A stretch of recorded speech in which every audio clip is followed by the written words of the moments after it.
Order of the day number 3. Public Works, offer back of and compensation for acquired land amendment bill, first reading. Speaker. Te ora Flavell. Speaker, I move that the Public Works offer back and compensation for acquired land be now read a first time. Mr. Speaker, at the appropriate time I intend to move that the bill be considered by the Local Government and Environment Committee because this is an issue which has been at the heart of dealings between whānau, hapu and local government and public entities. Mr. Speaker, this bill, a point of order, Mr. Speaker. Point of order, Te ora Flavell. Mr. Speaker, I know we've just had a party vote and people are moving around, but because this is a very important bill to my heart and my soul, I'd appreciate it if members could move outside so that I can deliver the sort of speech that would make my people proud, in particular our Māori party this evening. I think the member's order, I'm on my feet. I think the member's point of order has had the desired effect. He has the attention of the House. Thank you very much, Mr. Speaker.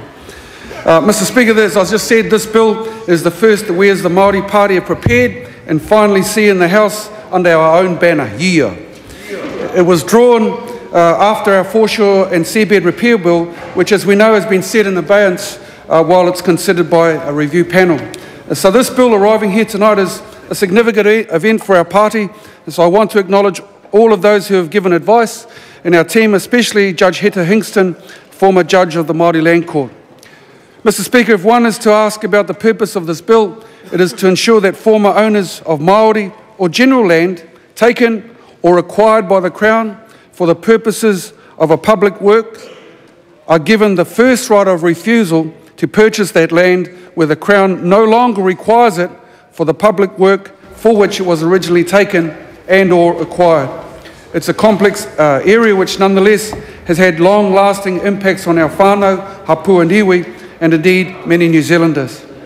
Mr. Speaker, in essence, we're talking about people who have borne the cost of the land being taken, either by so-called agreement or compulsion. For those who did not know it, the origins of the 1981 Public Works Act emerge out of English law. The 1882 and 1928 Public Works Act were the roadmaps to develop the infrastructure of what the colonists thought was their new country. There have been numerous claims to the Waitangi Tribunal resulting from the historical use of public works legislation to dispose Māori of their land. Agents of the Crown have endeavoured throughout the years to come to grips with the problems of land taken under Public Works Act and no longer used for the purpose. The last big round of consultation was throughout 2001 and resulted in a series of policy options which appear to have been, quote, deferred or filed away in the back drawer. So, Mr. Speaker, this is an issue which has been parked for many years and yet an issue which has actually never ever been resolved.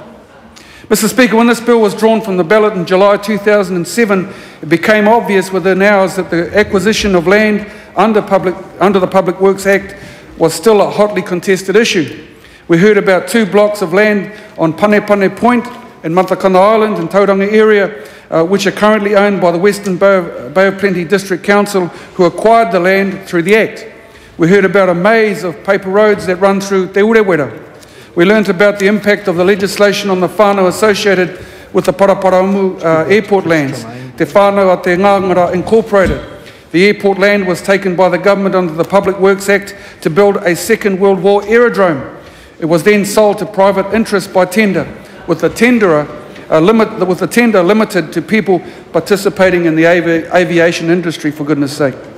At home in Rotorua, we've had the same concerns when, in the early 1960s, about 81 hectares of the hapu land, which was the paramount tribal settlement of Ngāti Uanuku Kōpako, was taken under the Public Works Act for the establishment of an aerodrome. Claimants from Ngāti Turangi Tukua have asked for the mandatory return of land the Crown took under the Public Works Act to develop the town of Turangi in the 1960s. There was a call from the New Plymouth Hapu, Ngāti Te Whiti, against plans for council-owned land near the Te Henui Cemetery. Ngāti Te Whiti Ahika have petitioned the New Plymouth District Council that the site is ancestral land and it should be returned to the tangata whenua. Or there's the case of the land overlooking the harbour at Te Atatu. Land was acquired by the Auckland Harbour Board in the 1950s under the Public Works Act for development as a deep water port. The Waitakere City Council set aside part of this land for a marae project in 2002, but the actual site is encompassed within land which the original descendants of that whenua believe should have been offered back to the original owners in the 1990s. Further north, near Moerewa, there's the case of the Orota School, which was established on Crown land reserved for Māori school use. In 2005, an occupation was held by local Māori, stating that Māori have a right to its occupation and use for educational purposes as gazetted in 1940, when the land was taken under the Public Works Act for a native school. And at that point, the Ministry of Education decided to offer the land back to its original owners, a move which we warmly welcomed, but which is not necessarily universally applied. In my own tribal nation of Ngāti Rangiwewe and Rotorua, the Public Works Act is a sore point, firstly, because it took land, and secondly, in taking the land, it fenced off our people from a key piece of our history. Taniwha Springs is a reference to our taniwha, Pekehaua, our kaitiaki, our guardian. Fresh water gushes from his lair. That place just happens to be on the land subsequently taken in 1966 by Public Works legislation. Taking the land allowed for access to water to feed the township of Rotorua and nothing back to our people. Mr. Speaker, these are just some of the many examples of land taken under the Public Works Act for a specific purpose and yet no longer used for the purpose, as well as the distaste many people have for this act. And of course, it's not only Māori that has suffered from this policy. As a case in point, the Independent Financial Review of the 1st of November 2006 reported on a case involving a Pākehā family, the Lambie family in Auckland to be precise, who had their farmland compulsorily taken by Auckland International Airport in the 1970s. Mr. Speaker, the crux of this matter is that whether it was confiscated or taken under the Public Works Act, the original owners want their land returned, whether it is private land or government owned. And this bill then attempts to respond to these long-standing grievances. Regarding the types of arrangements for offer back and compensation for acquired land for Māori, there are some strong recommendations both from the submissions in the Public Works Review and the Waitangi Tribunal. In the 2001 review, Māori wanted land to be offered back in all cases, preferably at less than the current market rate, market value, or at no cost. There was also a call for compensation because the acquiring authorities had acquired with that land the benefit of that land use. Mr. Speaker, we would have expected that the Crown would act in good faith, be well informed and redress any grievances in a timely manner. But as the history record proves, the Crown has failed to respect treaty interests and in doing so has neglected to recognise and protect the rangatiratanga of the claimants who have been affected by this legislation. Mr. Speaker, this bill provides for salatium payments to be made for loss of the land and or opportunities associated with the use of that land where land was acquired or alienated for a public works use for which it is not actually used.